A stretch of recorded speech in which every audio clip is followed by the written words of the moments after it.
খুবই গুরুত্বপূর্ণ একটি প্রশ্ন, বিভিন্ন রকম চাকরি পরীক্ষায় বারবার আসে এই ধরনের প্রশ্ন, তাহলে অবশ্যই প্রশ্নটি তোমাদের দেখা দরকার। দেখো প্রশ্নটি কি বলছে, আমার ঠাকুরদা আজ থেকে 16 বছর আগে আমার বয়সের 9 গুণ ছিল, আজ থেকে 8 বছর পর ওনার বয়স হবে আমার বয়সের 3 গুণ, আমার বর্তমান বয়স কত? এই ধরনের অঙ্কগুলো করার জন্য তোমাদেরকে প্রথমত একটা ছক এঁকে নিতে হবে। তো আমার ঠাকুরদা এবং আমি, এই দুটো বিষয় আছে, ঠিক আছে। তো একটা লিখলাম, এখানে লিখলাম ঠাকুরদা, এবং আর একটা কি না, আর একটা হচ্ছে আমি। ওকে, আচ্ছা আজ থেকে ধরে নিচ্ছি আমি, এটা হচ্ছে আজকে 2024 সাল, তো এই আজকের গল্প আমি করছি। কি বলছেন, আজ থেকে 16 বছর আগে, তাহলে 16 বছর আগে যদি তুমি চলে যাও -16 বছর আগে, তাহলে মানে 2008 সালে, ঠিক আছে। 2008 সালে কি বলছে না, আমার বয়সের মানে 16 বছর আগে আমার ঠাকুরদা ছিল আমার বয়সের 9 গুণ, তাহলে আমার তখন যদি বয়স হতো এক্স, তাহলে ঠাকুরদা তখন বয়স হতো কত, 9x, তার 9 গুণ, ঠিক আছে। এবার আজ থেকে 8 বছর পর, মানে এই যে 2024 সালের 8 বছর পর, মানে আরও 8 বছর পরে কি বলছে না, ওনার বয়স হবে আমার বয়সের 3 গুণ।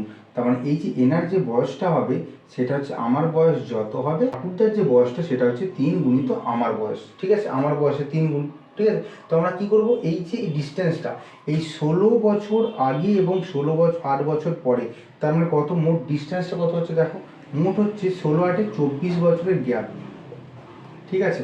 মানে 2008 সালের পর আরও 8 বছর পর, মানে 2000 যখন 32 সাল, তাহলে তখন গ্যাপটা কত দেখো, 24 বছরের গ্যাপ।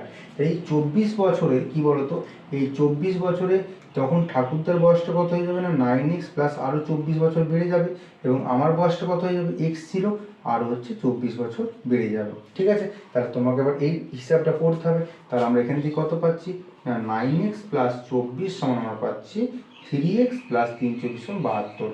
তাহলে 9x মাইনাস 3x করলে তাহলে আমরা পাচ্ছি 72 মাইনাস 24, তাহলে 6x সমান আমরা পাচ্ছি 8, 8 4 12, হাতে রইল 1, 2 3 করলে 7 4, তার মানে x সমান আমরা পেয়ে গেলাম 8, ঠিক আছে। x এর মান যখন আমরা 8 পেলাম, এবার বলছে আমার বর্তমান বয়স কত, মানে বর্তমান বয়স বলতে এই যে 2024 সালে আমার বয়সটা কত।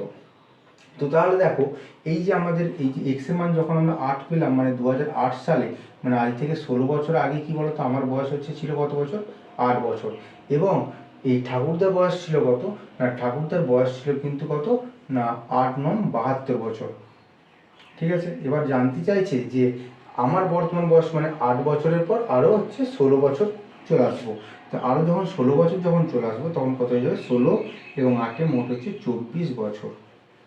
তাহলে এই বর্তমানে যে আমার বয়সটা কত হবে না, আমার বয়সটা হবে 24 বছর। এখানে দেখতে পাচ্ছি কোনো অপশানেই কিন্তু 24 বছর উত্তরটা নেই, আসলে এইখানের মধ্যে অপশানটা একটু ভুল আছে, তো এখানে কোনো একটা অপশান হয়তো 25টা কেটেছে 24 বছর হবে, ঠিক আছে। তো সঠিক উত্তর তাহলে কিন্তু অপশন নাম্বার সি হতো। তো আশা করি তোমরা বুঝতে পেরেছো। তো প্রশ্নটা এরপরে যদি কোনো বুঝতে অসুবিধা হয় অবশ্যই তোমরা আমাকে কমেন্ট করে জানাবে, ঠিক আছে।